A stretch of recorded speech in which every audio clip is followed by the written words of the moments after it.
Sebelum ceritanya dimulai, silahkan tulis di kolom komentar dari daerah mana saja teman-teman yang menonton cerita ini. Jangan lupa like dan subscribe agar channel ini bisa semakin berkembang dan bisa mempersembahkan cerita yang lebih menarik lagi. Pagi itu terasa seperti pagi biasa. Setidaknya Andini berusaha meyakinkan dirinya sendiri demikian. Aroma kopi yang baru diseduh menguar dari dapur, bercampur dengan wangi nasi goreng yang baru saja matang. Semua adalah ritual pagi yang telah ia lakukan selama 20 tahun pernikahannya. Ia menata 2 piring di meja makan, satu untuknya dan satu untuk Rian, suaminya. Namun, piring Rian tetap kosong. Suaminya tidak pulang tadi malam, sebuah kebiasaan baru yang semakin sering terjadi dalam 6 bulan terakhir. Alasan yang diberikan selalu sama, rapat mendadak, pekerjaan di luar kota, atau mengurus proyek penting yang tidak bisa ditinggal. Andini selalu mencoba percaya, menepi semua bisikan curiga yang merayap di benak hatinya setiap kali Rian pulang dengan aroma parfum wanita yang asing atau kemeja yang sedikit kusut di bagian yang tidak seharusnya. Ia adalah istri yang baik, dan istri yang baik harus percaya pada suaminya. Selesai sarapan sendirian dalam keheningan yang menyesakan, Andini mulai membersihkan meja. Matanya kemudian tertumpu pada secari kertas putih yang terlipat rapi di bawah vas bunga. Itu bukan tempat biasa untuk menaruh catatan. Jantungnya mulai berdebar sedikit lebih kencang. Dengan tangan yang mulai sedikit gemetar, ia mengambil kertas itu. Bukan tulisan tangannya, melainkan tulisan tangan Rian yang tegas dan sedikit miring. Ia membukanya perlahan, seolah menunda berita buruk yang ia tahu akan datang. Isinya singkat, dingin, dan menghancurkan. Hanya ada 2 kalimat yang tertulis di sana. Aku pergi bersama Siska. Urus semuanya. Nama itu, Siska. Nama manajer baru di kantor Rian yang beberapa kali disebut suaminya dengan nada kagum yang berlebihan. Dunia Andini seakan berhenti berputar. Kertas itu terasa lemas di tangannya, seolah ikut menyerap seluruh kekuatan dari tubuhnya. Ia membaca ulang kalimat itu, lagi dan lagi, berharap ada kesalahan, berharap ini hanya lelucon kejam. Tapi tidak ada. Ini nyata. 20 tahun pengabdian, cinta, dan kesetiaan dibalas dengan 2 kalimat tanpa emosi di atas secari kertas. Ia tidak berteriak, tidak menangis, hanya terduduk diam di kursi meja makan, menatap kosong ke piring nasi goreng Rian yang masih utuh dan mulai mendingin, sama seperti hatinya. Kenangan berkelebatan di kepalanya seperti film rusak. Hari pernikahan mereka, kelahiran Bara, putra semata wayang mereka, perjuangan mereka dari nol hingga Rian sukses menjadi manajer di perusahaan properti besar. Semua terasa seperti kebohongan. Belum sempat ia memproses pengkhianatan yang merobek jiwanya, bel rumah berbunyi dengan keras, seolah ikut menghantam kesadarannya yang rapuh. Siapa yang bertamu sepagi ini? Dengan langkah gontai, ia berjalan menuju pintu depan.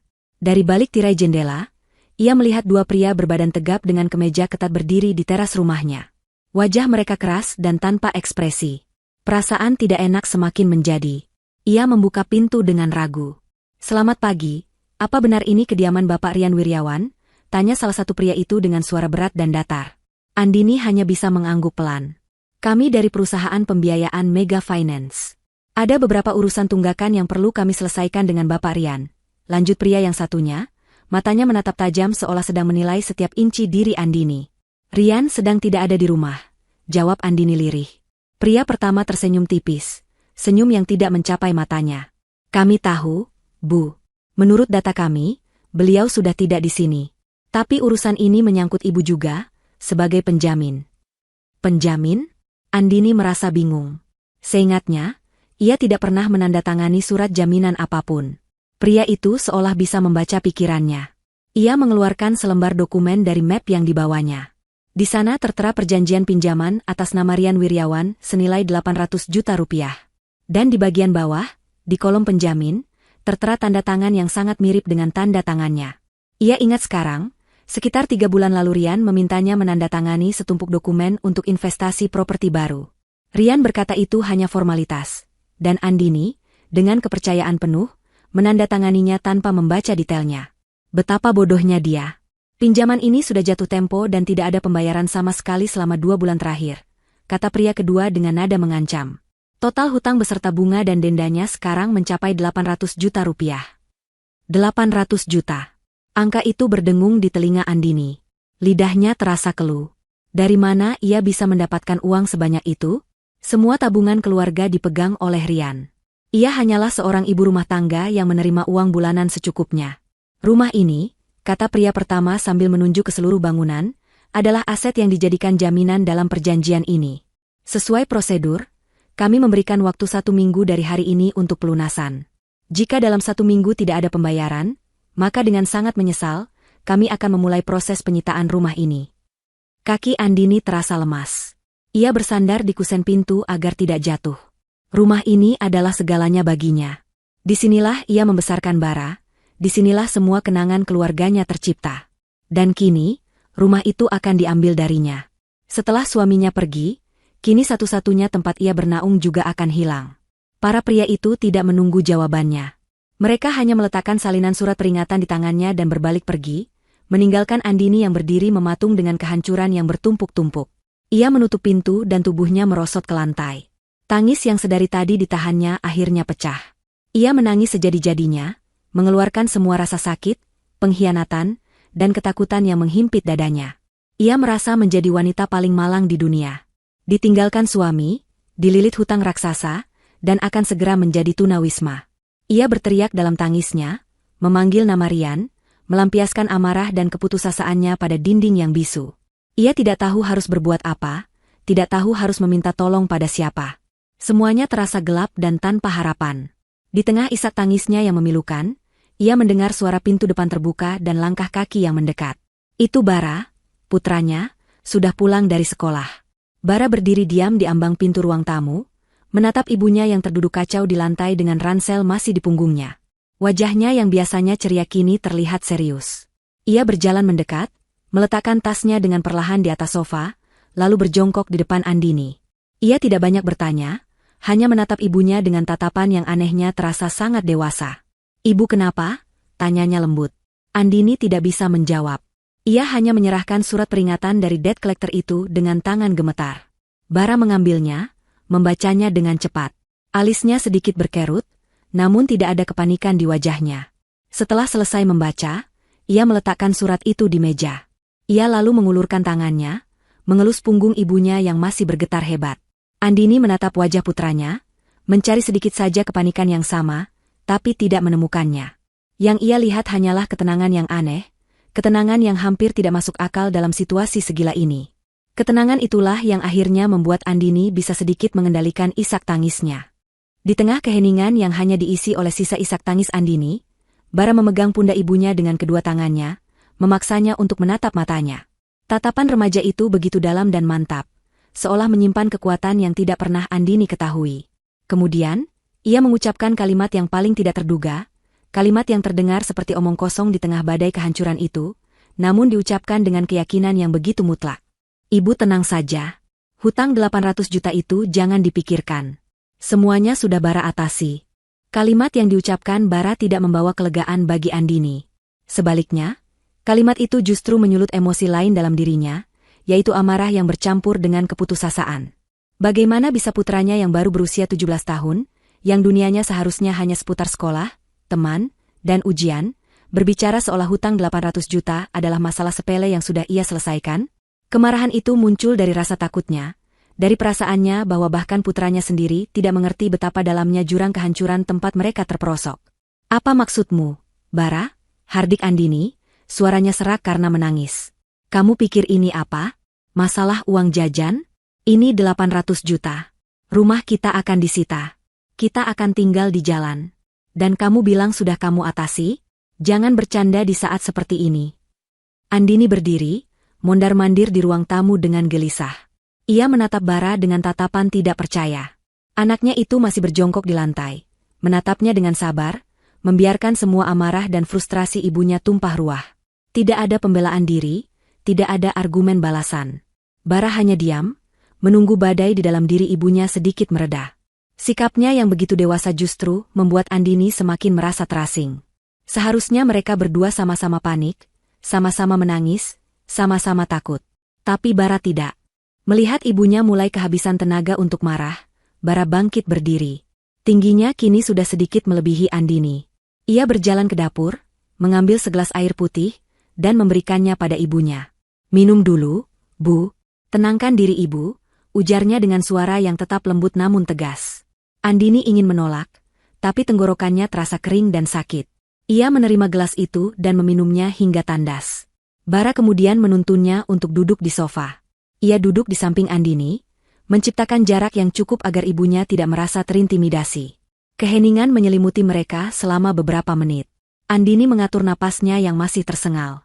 Amarahnya mulai surut, berganti dengan kelelahan yang luar biasa. Ia menatap putranya dari samping. Ada sesuatu yang berbeda dari Bara hari ini. Sesuatu yang belum pernah ia lihat sebelumnya. Bara, ibu tidak bermaksud membentakmu, ucap Andini lirih, merasa bersalah. Ibu hanya takut. Sangat takut. Bara mengangguk mengerti. Bara tahu, Bu. Dan Bara tidak bercanda. Bara juga tidak meremehkan masalah ini. Justru karena Bara tahu masalah ini sangat besar, Bara sudah mempersiapkan diri sejak lama. Andini mengerutkan keningnya. Mempersiapkan diri? Sejak lama? Apa yang sebenarnya diketahui oleh putranya ini? Tanpa banyak bicara lagi, Bara mengambil ranselnya, mengeluarkan laptopnya yang sudah sedikit usang namun terlihat sangat rawat. Ia meletakkannya di atas meja kopi, membukanya, dan menyalakannya. Andini hanya memperhatikan dalam diam. Ia melihat stiker-stiker aneh di belakang layar laptop Bara, stiker dengan logo bahasa pemrograman dan komunitas keamanan siber yang tidak ia mengerti artinya. Selama ini ia hanya tahu Bara adalah anak yang pintar di sekolah dan suka mengutak-atik komputer. Ia tidak pernah tahu seberapa dalam hobi putranya itu.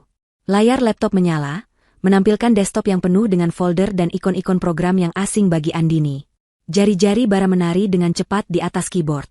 Ia tidak terlihat seperti remaja yang sedang membuka media sosial atau bermain game. Ia terlihat seperti seorang profesional yang sedang bekerja. Ayah pikir dia sangat pintar. Bu, ujar Bara tanpa mengalihkan pandangannya dari layar. Dia pikir rencananya sempurna. Dia pikir kita, terutama ibu, tidak akan pernah tahu dan hanya bisa pasrah menerima nasib. Tapi dia lupa satu hal. Lupa apa? Tanya Andini pelan, rasa penasarannya mulai mengalahkan rasa takutnya. Bara berhenti mengetik. Ia menoleh ke arah ibunya. Ada sorot mata tajam yang diwarisi dari Rian, namun dipenuhi dengan kebijaksanaan yang tidak dimiliki ayahnya. Dia lupa bahwa selama ini aku selalu memperhatikannya. Dia meremehkan aku. Setelah mengatakan itu, Bara kembali fokus ke laptopnya. Dengan beberapa klik, ia membuka sebuah direktori file. Lalu, ia memutar laptop itu 180 derajat, menghadapkannya langsung ke arah Andini. Jantung Andini serasa berhenti berdetak. Di tengah layar, terpampang sebuah folder digital dengan nama yang ditulis dalam huruf kapital semua. Nama itu seolah berteriak, mengkonfirmasi semua mimpi buruknya, mengubah statusnya dari korban pengkhianatan menjadi target sebuah konspirasi kejam. Nama folder itu adalah Rencana Pelarian Ayah. Mata Andini terpaku pada 4 kata itu. Rencana. Jadi ini semua bukan kecelakaan. Bukan karena Rian tiba-tiba jatuh cinta pada wanita lain dan kehilangan akal sehatnya. Ini adalah sebuah skenario yang telah dirancang dengan teliti. Hutang 800 juta itu bukan akibat dari bisnis yang gagal, melainkan sebuah bom waktu yang sengaja dipasang untuk meledak di wajahnya. Rasa sakit di hatinya berubah menjadi sesuatu yang lebih dingin dan lebih keras. Ia tidak lagi merasa seperti korban yang malang. Ia merasa seperti target yang selamat dari sebuah serangan. Apa isinya? Tanya Andini, suaranya bergetar bukan lagi karena takut, melainkan karena campuran antara ngeri dan amarah yang mulai membara. Bara tidak langsung menjawab. Ia hanya menatap ibunya, memastikan bahwa Andini sudah cukup kuat untuk melihat kebenaran yang jauh lebih buruk di balik pengkhianatan sederhana. Ia melihat secercah kekuatan baru di mata ibunya, kilatan baja yang menggantikan air mata. Setelah yakin ibunya siap, Bara mengulurkan tangannya dan dengan satu klik ganda, ia membuka folder neraka itu, bersiap untuk menunjukkan pada ibunya betapa busuknya pria yang telah mereka berdua cintai dan hormati selama ini. Isi folder itu akan menjadi awal dari akhir penderitaan mereka, dan awal dari sebuah pembalasan yang tidak pernah Rian bayangkan sekalipun. Dengan satu klik ganda dari jari telunjuk Bara, folder bernama Rencana Pelarian Ayah terbuka. Jantung Andini seakan diremas saat melihat isinya. Itu bukanlah kumpulan foto atau dokumen acak. Folder itu terorganisir dengan rapi dan dingin, seperti sebuah proyek bisnis. Ada beberapa file di dalamnya dengan nama-nama yang membuat perutnya mual, jadwal transfer aset XLSX, daftar properti likuidasi doc, opsi identitas baru PDF, dan beberapa folder lain yang diberi label nama-nama bank asing. Ini adalah sebuah mahakarya kejahatan yang dirancang oleh suaminya sendiri. Setiap file adalah paku yang menancap di peti mati pernikahan mereka. Bara, bagaimana kamu bisa mendapatkan semua ini? bisik Andini, suaranya nyaris tak terdengar. Matanya tidak bisa lepas dari layar laptop, terpaku pada bukti pengkhianatan yang begitu sistematis. Bara menarik napas dalam-dalam, bersiap untuk menceritakan kisah yang telah ia simpan sendiri selama berbulan-bulan. Semuanya dimulai sekitar 6 bulan yang lalu. Bu, katanya, suaranya pelan dan mantap. Awalnya hanya perasaan aneh. Ayah mulai berubah. Dia jadi sangat protektif dengan ponsel dan laptopnya. Dulu, kita bisa memakai laptop keluarga bergantian, tapi tiba-tiba ayah memasang password dan berkata laptop itu khusus untuk pekerjaan penting. Andini mengingatnya. Ia pikir Rian hanya sedang stres karena pekerjaan. Ia bahkan sering membuatkan suaminya teh jahe hangat saat Rian bekerja hingga larut malam di depan laptop itu. Betapa naifnya dia. Kecurigaan pertamaku benar-benar muncul saat aku butuh laptop itu untuk tugas sekolah yang penting. Laptopku sedang rusak. Aku meminta izin pada ayah, tapi dia langsung marah. Dia bilang datanya sangat rahasia dan tidak boleh ada yang menyentuhnya. Caranya merebut laptop itu dari tanganku. Tatapannya, itu bukan tatapan ayah yang aku kenal. Itu tatapan orang asing yang ketakutan. Bara berhenti sejenak, menelan ludah. Sejak malam itu, aku mulai memperhatikan.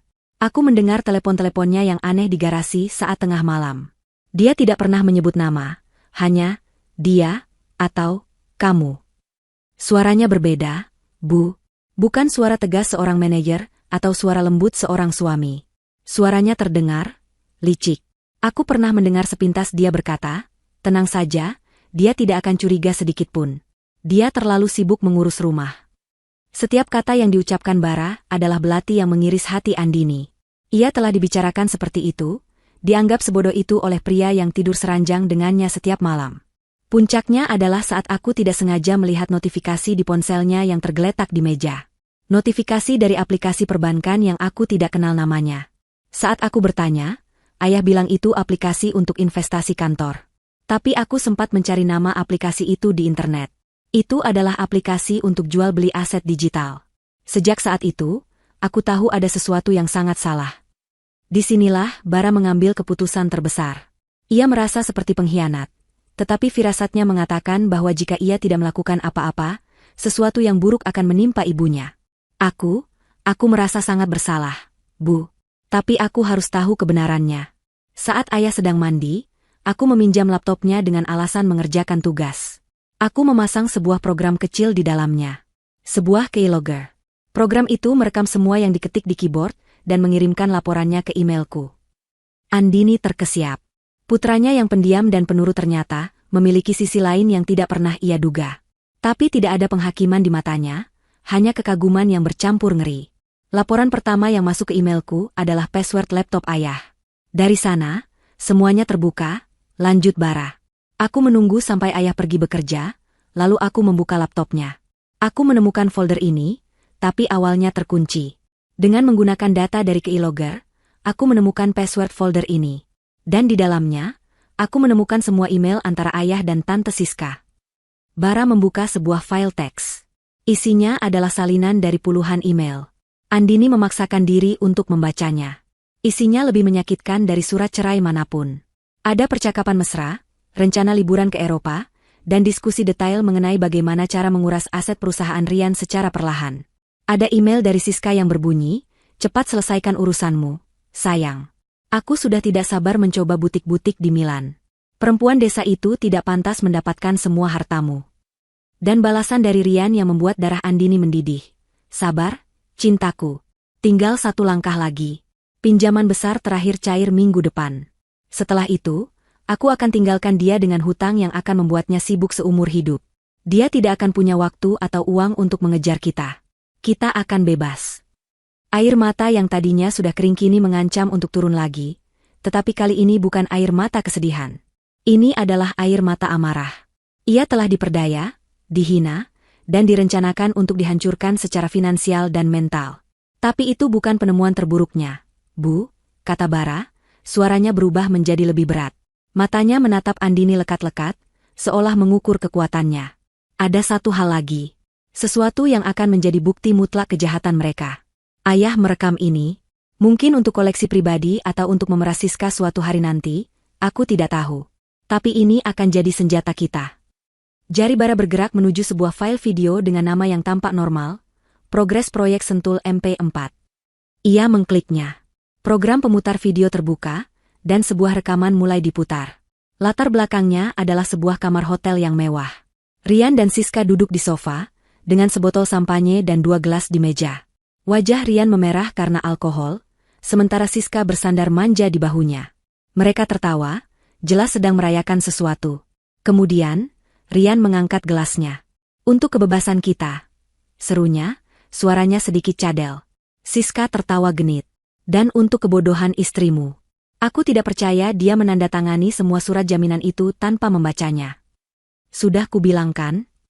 Rian tertawa lebih keras, tawa yang terdengar kejam di telinga Andini. Andini bodoh itu akan pusing 7 keliling dengan hutangnya, sementara kita foya-foya di sini.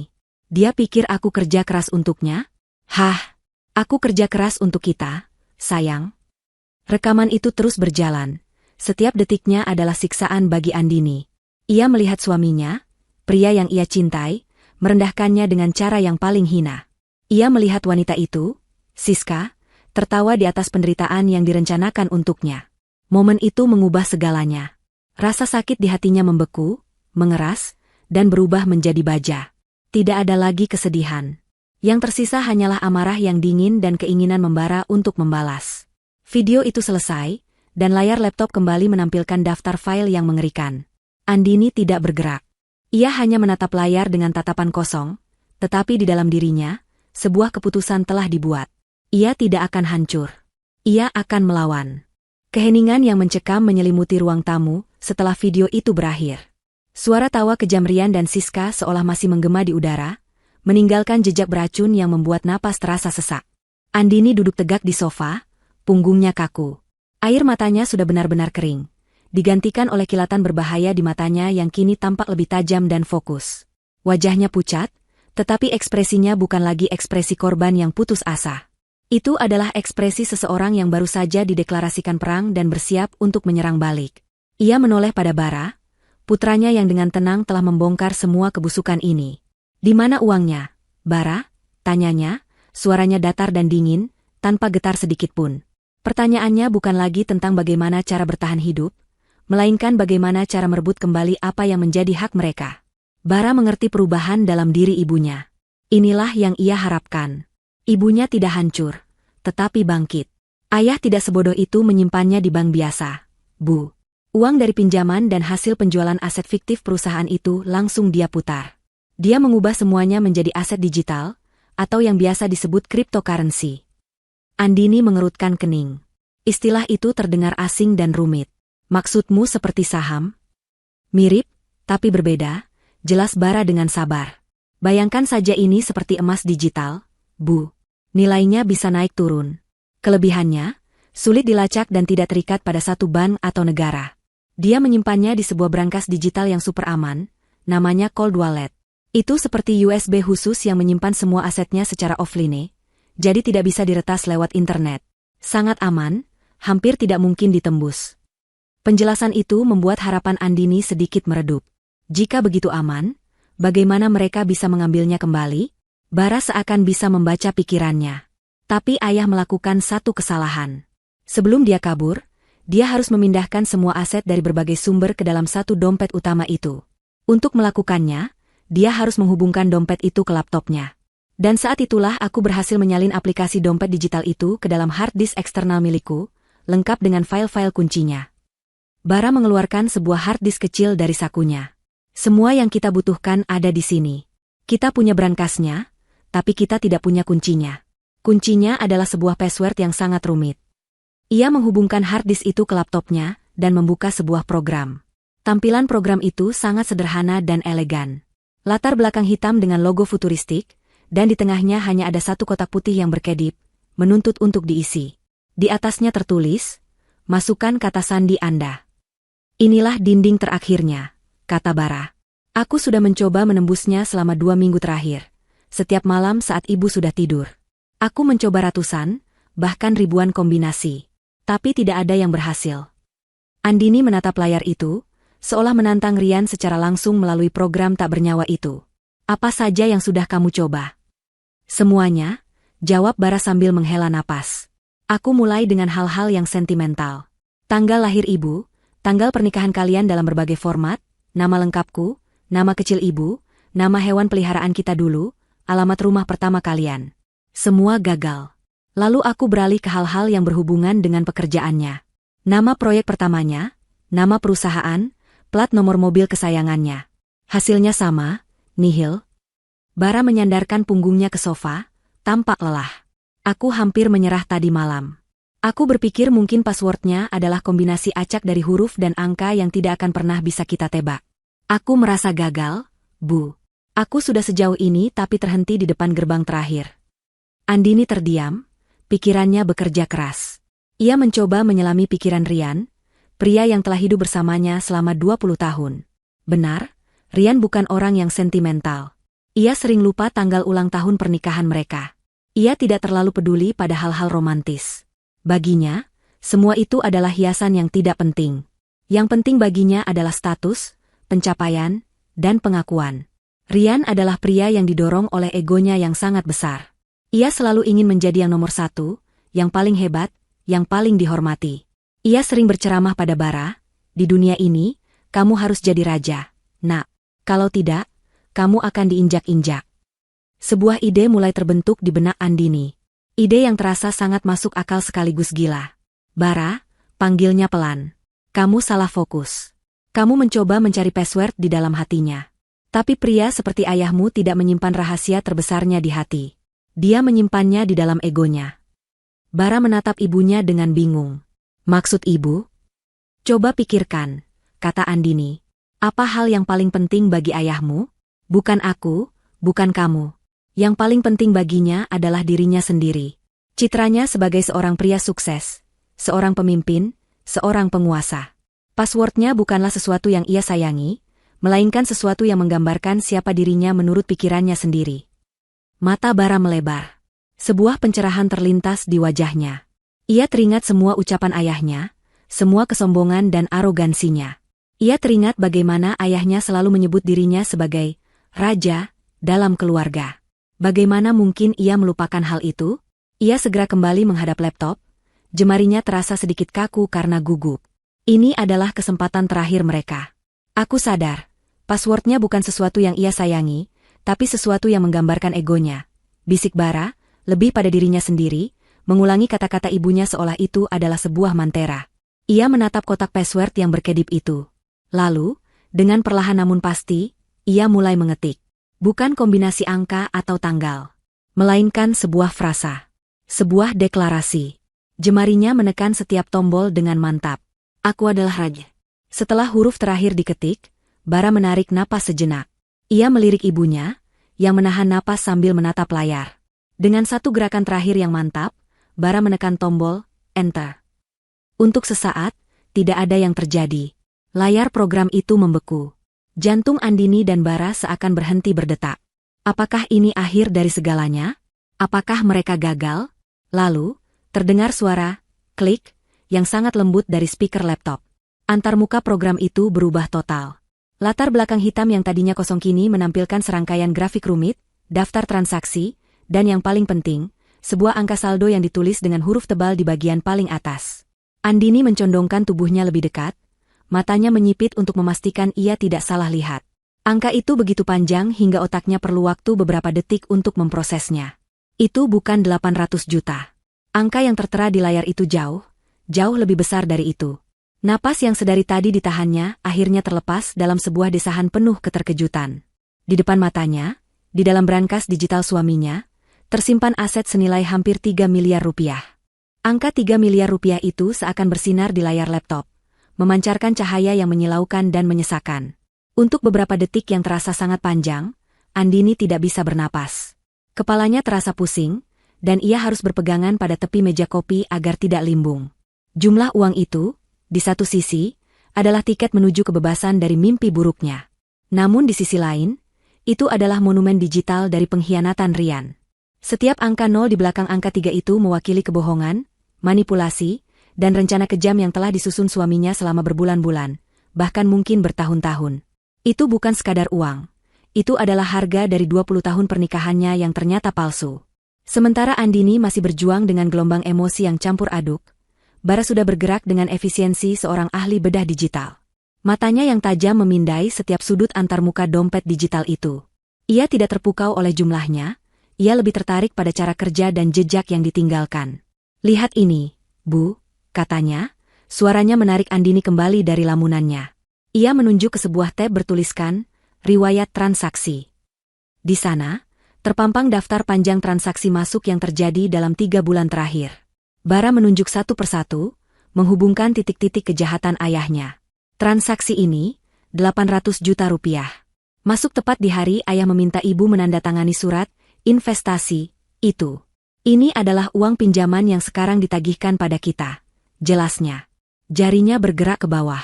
"Lalu yang ini, 150 juta, 200 juta, 300 juta. Semua dalam rentang waktu yang berdekatan." Aku memeriksa file, daftar properti likuidasi, di folder ayah. Tanggal dan jumlahnya cocok dengan penjualan aset-aset kantor yang tidak dilaporkan.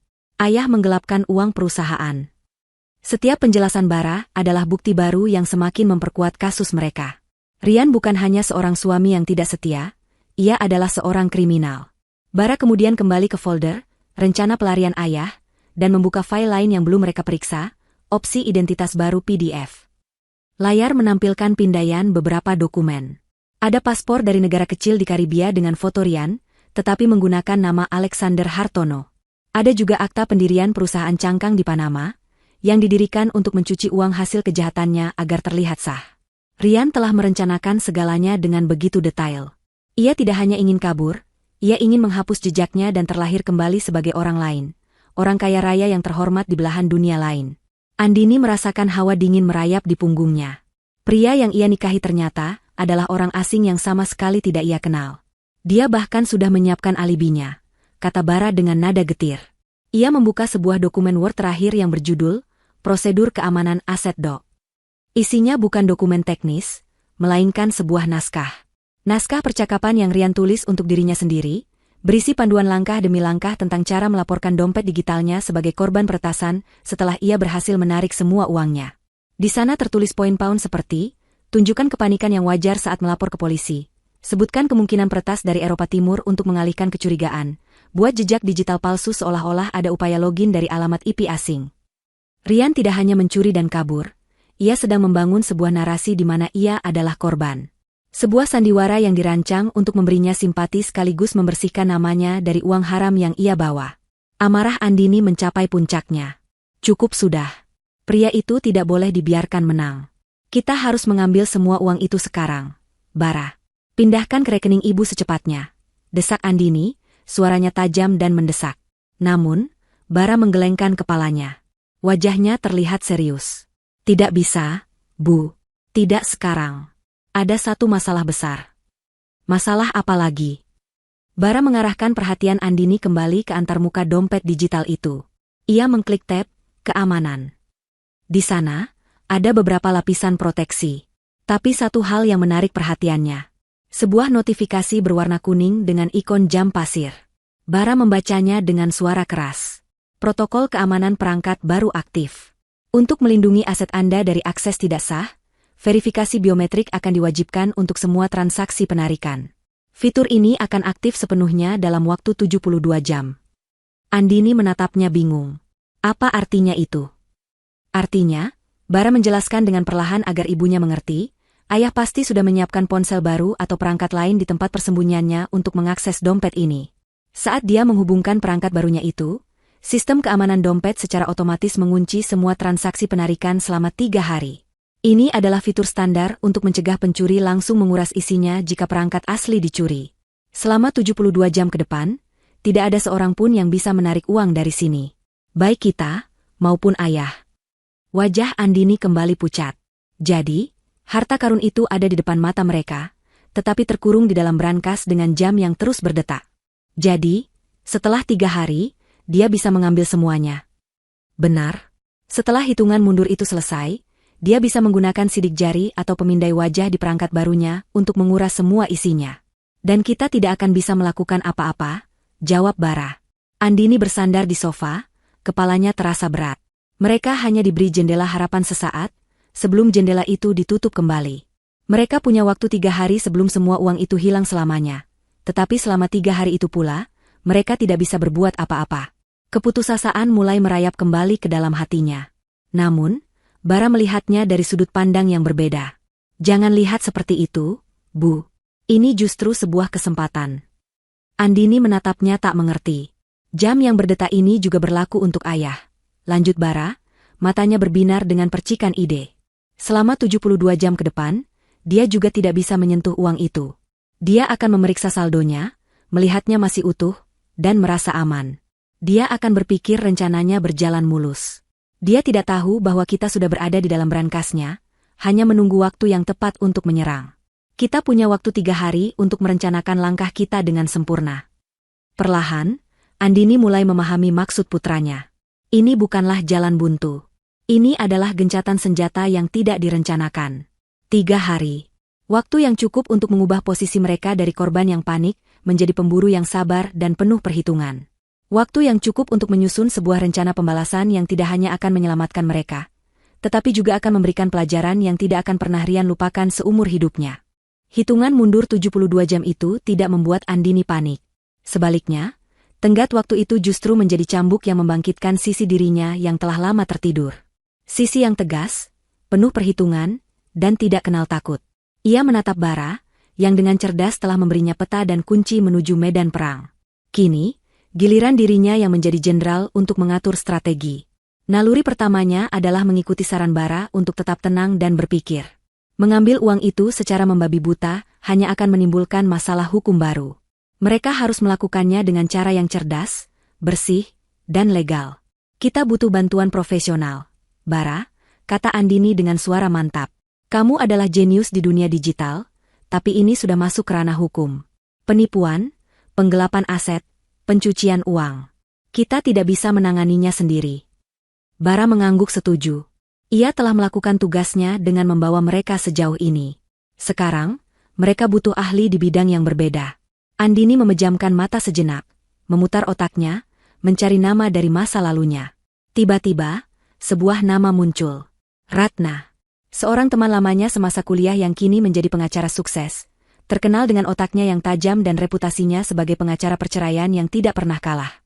Mereka sudah lama tidak berkomunikasi, tetapi Andini tahu Ratna adalah satu-satunya orang yang ia percaya bisa menangani kasus rumit ini.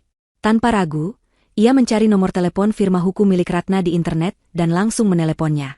Setelah menjelaskan secara singkat urgensi situasinya, ia berhasil mendapatkan janji temu di sore hari itu juga. Bara, siapkan semua buktinya. Salin ke dalam sebuah flash disk. Jangan ada yang tertinggal, perintahnya. Bara segera bekerja, menyusun semua file, email, dan video ke dalam satu folder rapi. Untuk pertama kalinya dalam waktu yang sangat lama, Andini merasa memegang kendali atas hidupnya. Kantor hukum Ratna berada di sebuah gedung pencakar langit di pusat kota. Semuanya tampak modern, berkilauan, dan sedikit mengintimidasi. Ratna menyambut mereka di ruangannya yang luas dengan jendela besar yang menyuguhkan pemandangan kota. Ia masih sama seperti yang Andini ingat. Penampilannya sempurna, tatapannya tajam, dan auranya memancarkan kepercayaan diri. Andini, sudah berapa tahun kita tidak bertemu? Sapa Ratna dengan senyum profesional. Aku turut prihatin mendengar situasimu. Silakan, ceritakan semuanya. Andini, dengan bantuan Bara, menceritakan seluruh kronologi kejadiannya. Mulai dari surat cerai, kedatangan debt collector, hingga penemuan mengerikan di dalam laptop Rian. Awalnya, Ratna mendengarkan dengan ekspresi simpatik yang biasa ia tunjukkan pada kliennya. Namun, ketika Bara menghubungkan flash disk ke proyektor di ruangan itu dan mulai menampilkan bukti-buktinya, ekspresi Ratna berubah. Simpati itu berganti dengan fokus yang intens. Alisnya terangkat saat melihat struktur folder, rencana pelarian ayah. Ia sedikit menyeringai saat membaca salinan email antara Rian dan Siska. Namun, rahangnya mengeras saat Bara memutar video Rian yang sedang menghinanya. Setelah video itu selesai, Ratna bersandar di kursinya, terdiam selama beberapa saat. Luar biasa, desisnya pelan, bukan pada situasinya, melainkan pada tingkat kejahatan dan bukti yang mereka miliki. Andini, ini bukan lagi sekadar kasus perceraian dengan orang ketiga.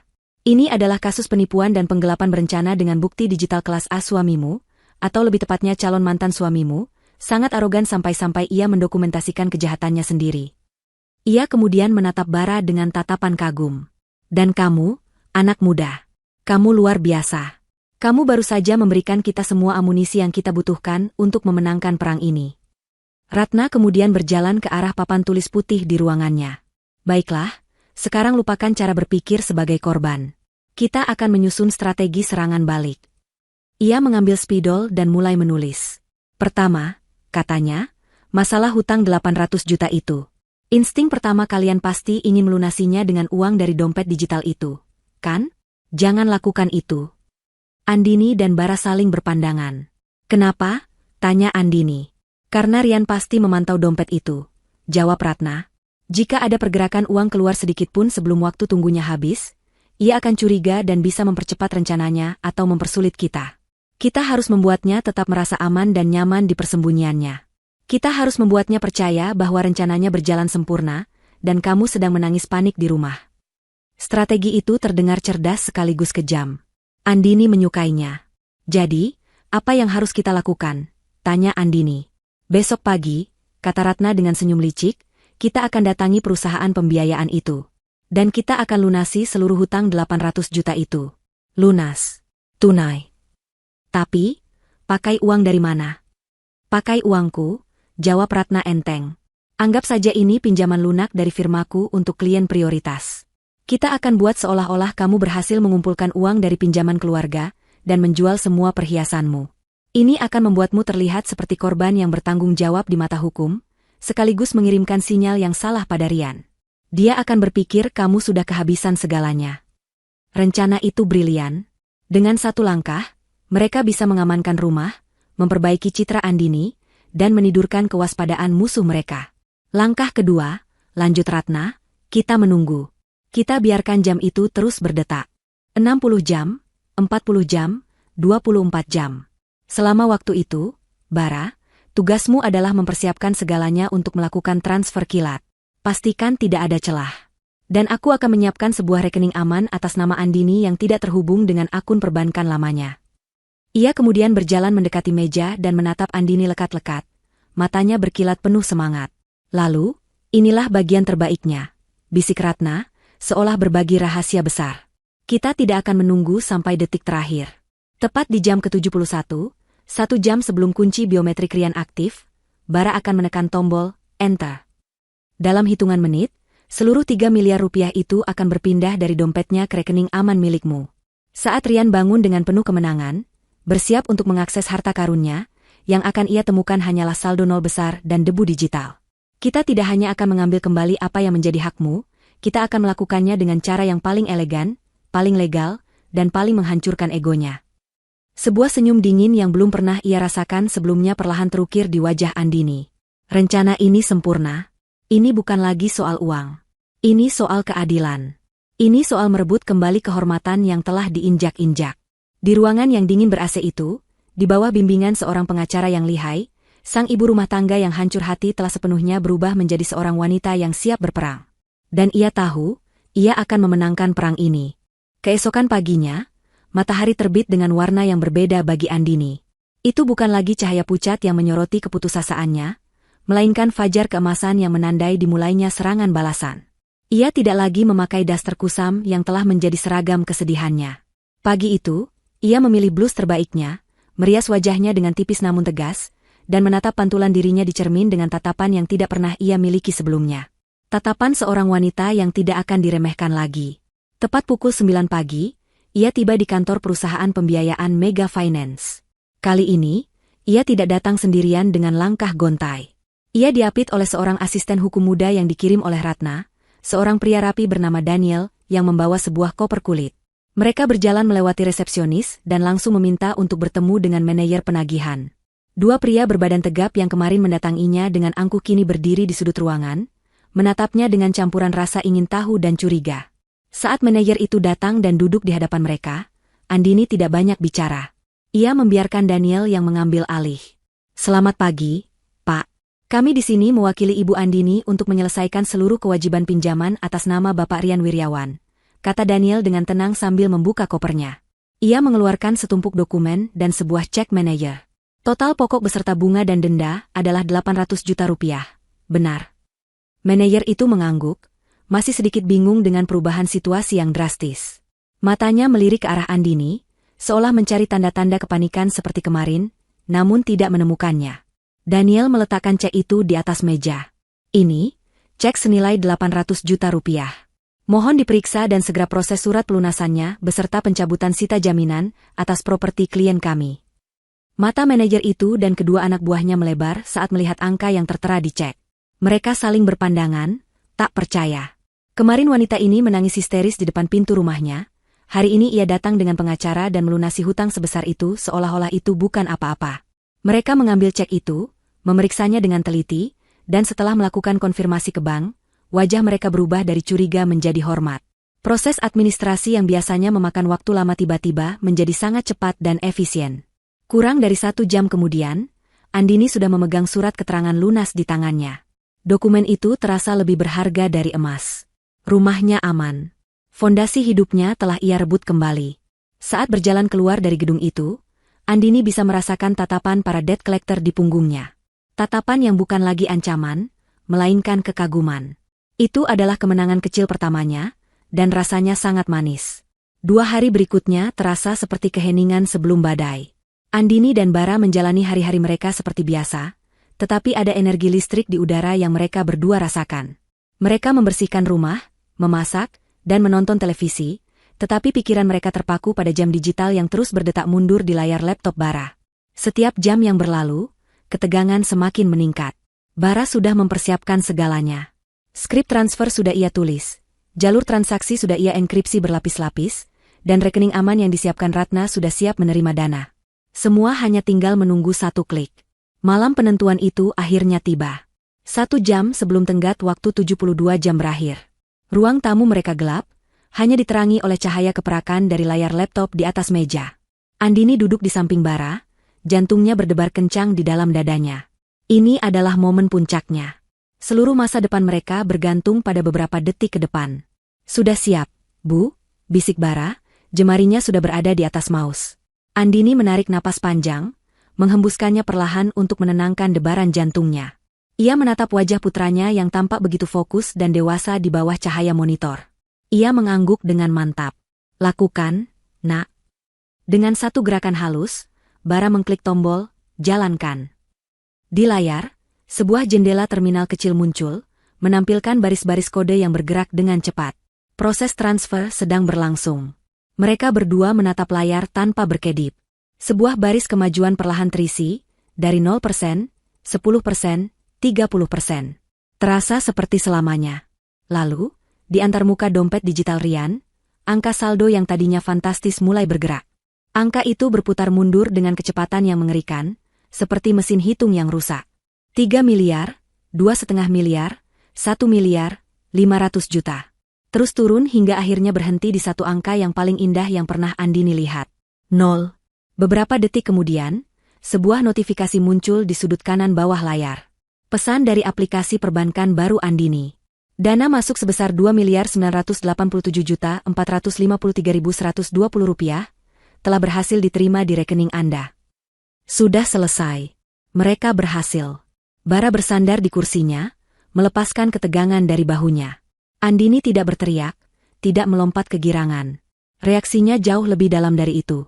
Ia menutup matanya, dan untuk pertama kalinya setelah sekian lama, ia merasakan beban yang begitu berat terangkat dari pundaknya.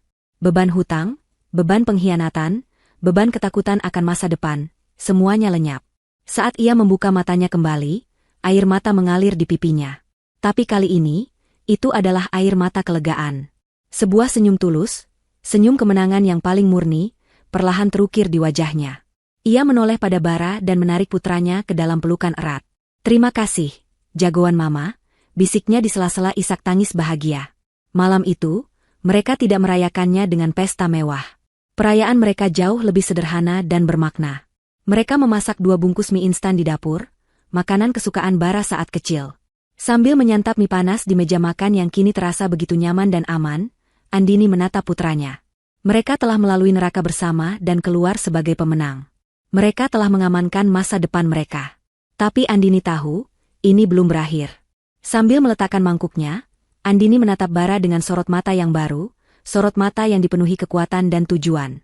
Sekarang, katanya dengan suara yang mantap, kita mulai hidup baru. Dan kita pastikan, ayahmu mendapatkan apa yang pantas dia terima. 6 bulan kemudian, suasana di rumah Andini telah berubah total. Aroma masakan yang lezat kini bukan lagi hanya untuk keluarga, melainkan menguar setiap hari untuk puluhan, bahkan ratusan pelanggan. Rumah yang nyaris disita itu, kini telah bertransformasi menjadi markas dari sebuah bisnis kuliner yang sedang naik daun. Di halaman depan, sebuah papan nama elegan terpasang, Dapur Bahagia Andini. Andini telah menemukan kembali gairah hidupnya di tempat yang paling ia kuasai, yaitu dapur. Dengan sebagian modal yang berhasil mereka selamatkan, ia tidak membeli barang-barang mewah atau berfoya-foya. Ia menginvestasikannya dengan cerdas. Ia merenovasi dapurnya menjadi dapur semi-profesional, membeli bahan-bahan berkualitas terbaik, dan mempekerjakan beberapa ibu-ibu tetangga yang membutuhkan pekerjaan. Ia tidak menjual masakan biasa, ia menjual kebahagiaan dalam kotak.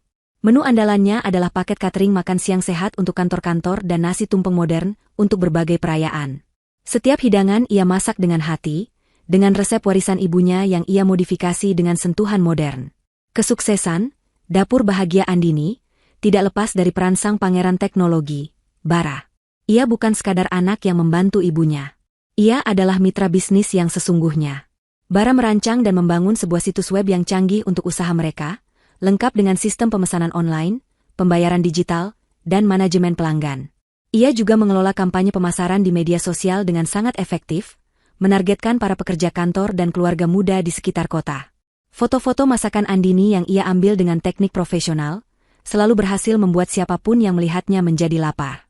Kolaborasi antara sang ratu catering dan pangeran teknologi itu menghasilkan perpaduan yang sempurna.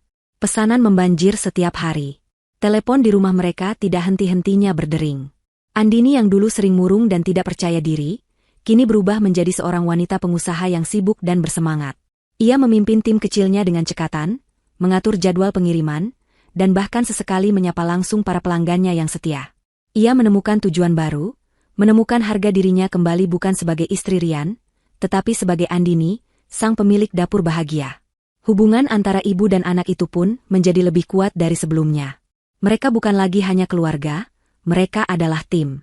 Setiap malam, setelah semua pesanan diantar dan dapur dibersihkan, mereka akan duduk bersama di meja makan, bukan untuk meratapi nasib, melainkan untuk membahas strategi bisnis, menganalisis data penjualan dari situs web, dan merencanakan menu-menu baru. Tawa kini lebih sering terdengar di rumah itu daripada tangisan. Mereka bahkan menyisihkan waktu di akhir pekan untuk berlibur singkat ke puncak atau pantai, menikmati hasil kerja keras mereka berdua. Mereka benar-benar bahagia, sebuah kebahagiaan otentik yang mereka bangun sendiri dari nol. Suatu malam, setelah menyelesaikan rekapitulasi keuangan bulanan yang menunjukkan keuntungan bisnis mereka meningkat pesat, Andini sedang bersantai di sofa sambil menikmati teh hangat. Bara duduk di seberangnya, sedang asyik menggulir tabletnya. Keheningan yang nyaman menyelimuti mereka, hanya diisi oleh suara jangkrik dari taman belakang. "Bu, lihat ini," kata Bara tiba-tiba, suaranya terdengar tenang namun mengandung makna yang dalam. Ia menyodorkan tabletnya pada Andini. Di layar, terpampang sebuah artikel dari portal berita internasional. Judulnya ditulis dalam bahasa Inggris, tetapi Andini bisa langsung mengenali satu nama di sana. Judul itu berbunyi, Indonesian Businessman Report Sophisticated Hacking Incident, Loses Millions in Digital Assets. Dengan jantung yang sedikit berdebar, Andini membaca artikel itu. Di sana, ada foto Rian yang diambil dari akun media sosial lamanya, tampak jauh lebih kurus dan kuyu. Artikel itu mengutip pernyataan Rian yang mengaku telah menjadi korban sindikat peretas internasional. Ia mengklaim seluruh dana investasinya yang disimpan dalam dompet digital super aman telah dicuri tanpa jejak. Ia mendesak pihak berwenang di negara tempatnya bersembunyi untuk melakukan investigasi. Namun, artikel itu juga menambahkan satu paragraf penting di bagian akhir, menyebutkan bahwa pihak berwenang setempat cenderung skeptis terhadap klaim tersebut, karena sifat aset digital yang sulit dilacak dan tidak adanya bukti peretasan yang konkret. Ini adalah kabar pertama yang mereka dengar tentang Rian setelah 6 bulan. Kabar yang mengkonfirmasi bahwa rencana mereka telah berhasil dengan sempurna. Rian kini miskin, panik, dan tidak punya siapa-siapa untuk menolongnya. Ia terperangkap dalam jaring yang ia buat sendiri. Andini membaca artikel itu sampai selesai. Ia tidak merasakan ledakan kemenangan atau tawa yang puas. Reaksinya jauh lebih elegan dari itu. Ia mengembalikan tablet itu pada Bara, lalu menyesap tehnya dengan tenang. Setelah meletakkan cangkirnya, ia menatap putranya, dan sebuah senyum tipis yang penuh percaya diri terukir di bibirnya. Rupanya, raja itu sudah mulai berteriak minta tolong, ujarnya pelan. Biarkan saja dia berteriak. Permainan kita baru saja dimulai. Di sebuah apartemen mewah di negara tetangga, Rian terbangun dengan perasaan seorang raja yang akan mengklaim kerajaannya. Hari itu adalah hari ketiga. Hitungan mundur 72 jam telah berakhir. Di sampingnya, Siska masih tertidur lelap, wajahnya damai, memimpikan tas-tas desainer dan perhiasan berlian yang akan segera mereka beli. Selama 3 hari terakhir, Rian secara berkala memeriksa dompet digitalnya. Saldonya selalu utuh, 3 miliar rupiah yang berkilauan menunggunya. Ia tersenyum puas. Rencananya berjalan tanpa celah. Andini pasti sedang menangis di sudut rumahnya yang akan segera disita, tidak menyadari bahwa suaminya sebentar lagi akan menjadi miliarder di surga tropis ini. Dengan penuh semangat, ia mengambil ponsel barunya, perangkat canggih yang khusus ia siapkan untuk menjadi kunci brankas hartanya. Ia membuka aplikasi dompet digital itu. Notifikasi penguncian keamanan sudah hilang. Kini, sebuah pesan baru muncul, verifikasi biometrik Anda sekarang aktif. Sambil menahan napas karena antisipasi, Rian menempelkan ibu jarinya ke sensor sidik jari di layar ponsel. Verifikasi berhasil. Ia masuk. Jantungnya berdebar kencang saat halaman utama dompet itu dimuat. Ia sudah bisa membayangkan angka 3 miliar itu. Namun, yang muncul di layar bukanlah angka yang ia harapkan. Yang muncul adalah angka 0. 0 besar yang seolah mengejeknya. 0 rupiah. Rian mengerjapkan matanya. Ia pikir ini adalah kesalahan jaringan. Ia menutup paksa aplikasi itu, mematikan dan menyalakan kembali koneksi internetnya, lalu membukanya lagi. Hasilnya tetap sama. 0. Kepanikan mulai merayap naik dari perutnya seperti asam lambung.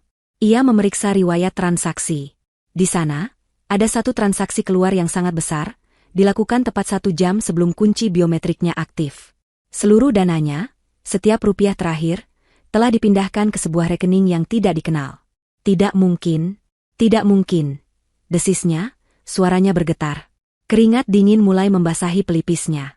Ia mengguncang-guncang tubuh Siska dengan kasar. Bangun, Siska, bangun. Siska terbangun dengan kaget. Ada apa, sayang? Kenapa kamu panik? Tanyanya dengan suara serak. Uangnya hilang. Semuanya hilang. Teriak Rian, wajahnya pucat pasi. Siska butuh beberapa detik untuk memproses informasi itu. Awalnya ia tidak percaya, mengira Rian hanya bercanda.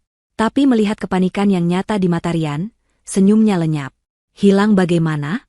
Bukankah kamu bilang dompet itu tidak mungkin diretas? Hubungan mereka yang dibangun di atas pondasi uang dan keserakahan mulai retak di detik itu juga. Cinta dan kemesraan yang palsu menguap, digantikan oleh rasa takut dan saling menyalahkan. Hari-hari berikutnya adalah neraka. Sisa uang tunai yang mereka bawa untuk biaya hidup sehari-hari mulai menipis dengan cepat. Rian menghabiskan waktunya dengan panik, mencoba menghubungi layanan pelanggan dompet digital itu, yang tentu saja tidak bisa berbuat apa-apa. Ia melapor ke polisi setempat sebagai korban peretasan, tetapi seperti yang sudah diramalkan oleh Bu Ratna, mereka skeptis dan prosesnya berjalan sangat lambat. Pertengkaran antara Rian dan Siska menjadi menu harian mereka. Siska, yang mimpinya untuk hidup mewah hancur berkeping-keping, tidak henti-hentinya menghina Rian. Aku meninggalkan segalanya untukmu, dan kamu memberiku ini? Pria gagal. Kamu bahkan tidak bisa menjaga uangmu sendiri, teriaknya di suatu pagi. Aku gagal? Kamu yang terus mendesakku untuk segera pergi. Kamu hanya menginginkan uangku, balas Rian, egonya yang sudah terluka kini terkoyak sepenuhnya. Kemewahan di sekitar mereka mulai terasa seperti siksaan. Mereka tidak sanggup lagi membayar sewa apartemen itu. Dengan berat hati, Rian menjual jam tangan mewah yang selalu ia banggakan, hanya untuk mendapatkan sedikit uang tunai. Pertengkaran hebat terjadi lagi saat ia meminta Siska menjual salah satu tas desainer miliknya. Mereka dipaksa pindah dari surga mereka. Mereka menjual mobil sport yang baru mereka nikmati selama beberapa minggu dengan harga murah, lalu pindah ke sebuah unit apartemen kecil di pinggiran kota yang kumuh dan berisik. Dinding apartemen baru mereka tipis dan catnya mengelupas. Bau apak dari lorong meresap ke dalam ruangan. Siska, yang terbiasa dengan perawatan mahal, kini tampak kusam dan selalu marah.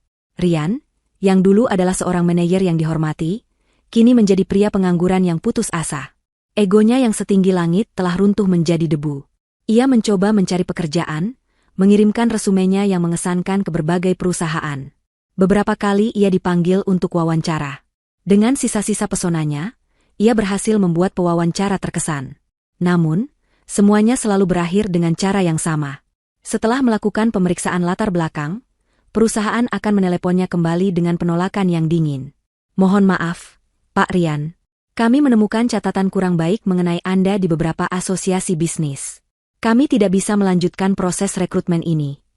Bu Ratna telah bekerja dalam senyap, memastikan nama Rian Wiryawan masuk ke dalam daftar hitam di kalangan pebisnis, baik di dalam maupun luar negeri. Ia dicap sebagai penipu dan orang yang tidak bisa dipercaya.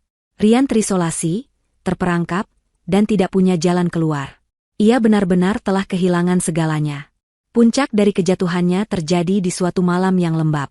Mereka hanya makan mie instan, satu-satunya makanan yang masih bisa mereka beli.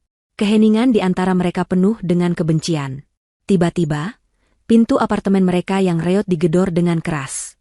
Rian mengira itu adalah pemilik apartemen yang menagih uang sewa yang sudah telat 2 minggu. Dengan malas, ia membuka pintu. Di depannya tidak berdiri pemilik apartemen. Di depannya berdiri 3 orang pria. 2 berseragam polisi lokal, dan 1 lagi berpenampilan necis dengan wajah tegas yang menatapnya tajam. Pria itu menunjukkan sebuah lencana dan surat perintah. Rian Wiryawan, tanyanya dalam bahasa Inggris. Saya detektif dari Divisi Kejahatan Komersial. Kami bekerja sama dengan Kepolisian Negara Republik Indonesia. Anda ditahan atas tuduhan penggelapan dana perusahaan, pemalsuan dokumen, dan penipuan.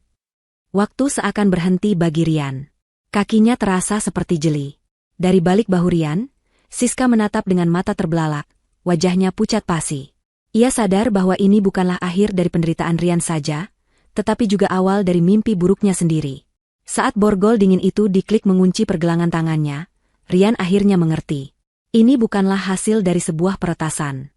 Ini adalah sebuah pembalasan.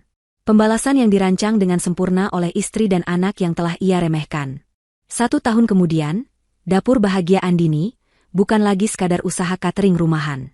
Bisnis itu telah meledak menjadi sebuah jenama kuliner yang disegani di kota itu. Hari itu adalah hari peresmian cabang ketiga mereka, sebuah restoran dan kafe cantik di salah satu jalan paling strategis di kota. Tempat itu ramai dipenuhi oleh para tamu undangan, food blogger, dan wartawan dari media lokal. Bunga-bunga ucapan selamat berjejer di depan pintu masuk, mengirimkan aroma wangi yang bercampur dengan harumnya kopi dan kue yang baru dipanggang. Andini berdiri di panggung kecil yang disiapkan di sudut restoran. Ia tidak lagi terlihat seperti ibu rumah tangga yang rapuh. Ia adalah seorang CEO yang anggun dan percaya diri. Dalam balutan gaun batik modern yang elegan, ia memancarkan aura kesuksesan dan kebahagiaan. Di sampingnya berdiri Bara, yang kini telah tumbuh menjadi seorang pemuda tampan dan cerdas. Ia baru saja diterima di Fakultas Teknik Informatika terbaik di negeri ini, melalui jalur beasiswa penuh. Andini mengambil mikrofon. Suaranya yang dulu sering bergetar karena tangis, kini terdengar mantap dan hangat saat ia menyapa para tamunya. Ia menceritakan secara singkat perjalanannya membangun Dapur Bahagia, bukan sebagai kisah penderitaan, melainkan sebagai kisah tentang menemukan kembali kekuatan dan kebahagiaan di tempat yang tak terduga. Ia berterima kasih kepada para pelanggan setianya, timnya yang solid, dan yang terutama, kepada putra sematawayangnya, sang pangeran teknologi yang telah menjadi pilar kekuatannya. Saat ia menyebut nama Bara, semua orang bertepuk tangan meriah. Bara hanya tersenyum bangga di samping ibunya. Sementara itu, di sisi lain dunia yang mereka tinggali, Rian menjalani kehidupan yang sangat berbeda. Setelah diekstradisi kembali ke Indonesia, ia menghadapi tuntutan hukum yang berlapis-lapis. Semua bukti yang dikumpulkan Bara dan disajikan oleh Bu Ratna tidak terbantahkan. Ia dinyatakan bersalah dan divonis beberapa tahun penjara. Aset-asetnya yang tersisa dibekukan untuk membayar ganti rugi pada perusahaan yang telah ia curangi. Siska, yang terbukti ikut menikmati hasil kejahatan, juga terseret dalam kasus itu. Meskipun tidak dipenjara, ia kehilangan segalanya. Namanya hancur, teman-teman sosialitanya menjauh, dan ia harus kembali ke kehidupan sederhana yang selalu ia benci. Setelah menjalani sebagian masa hukumannya dan mendapatkan pembebasan bersyarat karena berkelakuan baik, Rian keluar dari penjara sebagai pria yang hancur. Tidak ada perusahaan yang mau menerimanya, tidak ada teman yang mau membantunya. Satu-satunya pekerjaan yang bisa ia dapatkan adalah menjadi pengemudi taksi online, menggunakan mobil sewaan yang sudah tua. Egonya yang dulu setinggi langit kini terkubur di bawah tumpukan penyesalan. Sore itu, saat perayaan di restoran Andini mencapai puncaknya, Rian kebetulan mendapatkan orderan untuk menjemput penumpang di jalan yang sama. Saat mobilnya yang berisik merayap pelan di tengah kemacetan, matanya tanpa sengaja tertuju pada keramaian di restoran baru itu. Ia membaca papan namanya, Dapur Bahagia Andini. Jantungnya seakan berhenti berdetak. Dari balik kemudinya yang usang, ia melihat semuanya. Ia melihat kemegahan restoran itu. Ia melihat Andini, mantan istrinya, berdiri di panggung, tertawa lepas, dikelilingi oleh orang-orang yang mengaguminya. Andini tampak lebih cantik, lebih bercahaya, dan 10 tahun lebih muda. Ia melihat Bara, putranya, berdiri gagah di samping ibunya, bukan lagi remaja pendiam, melainkan seorang pria muda yang penuh potensi. Ia melihat kehidupan yang seharusnya menjadi miliknya, kebahagiaan yang telah ia buang dengan sia-sia demi keserakahan sesaat. Rasa iri, sesal, dan benci pada diri sendiri menggerogoti jiwanya. Inilah hukuman yang sesungguhnya, hukuman yang jauh lebih menyakitkan daripada jeruji besi. Di tengah riuh tepuk tangan, pandangan Andini secara kebetulan menyapu ke arah jalan. Selama sepersekian detik, matanya bertemu dengan tatapan Rian yang penuh penderitaan dari dalam mobil bututnya. Rian dengan cepat membuang muka, merasa malu dan hina. Andini terdiam sejenak. Ia tidak merasakan kebencian atau kepuasan. Yang ia rasakan hanyalah kehampaan, sebersit rasa kasihan pada pria malang yang telah menghancurkan dirinya sendiri. Kemudian, dengan sangat tenang, ia memalingkan wajahnya dari masa lalu itu. Ia kembali menatap putranya, tersenyum, dan mengangkat gelasnya untuk bersulang dengan timnya. Momen itu adalah pembebasan terakhirnya. Rian bukan lagi bagian dari dunianya. Ia hanyalah orang asing di pinggir jalan. Rian menginjak pedal gas dan melajukan mobilnya, menjauh dari pemandangan yang menyiksanya itu, menghilang ke dalam senja yang kelabu. Kamera kemudian kembali fokus pada wajah Andini dan Bara, yang tertawa bersama di bawah cahaya hangat restoran baru mereka. Mereka tidak lagi melarikan diri dari masa lalu atau merencanakan balas dendam. Mereka sedang membangun masa depan. Kemenangan terbaik mereka bukanlah kehancuran musuh mereka, melainkan kebahagiaan sejati yang mereka ciptakan sendiri. Sebuah kebahagiaan yang begitu cemerlang hingga bayangan pengkhianatan menjadi tidak relevan lagi.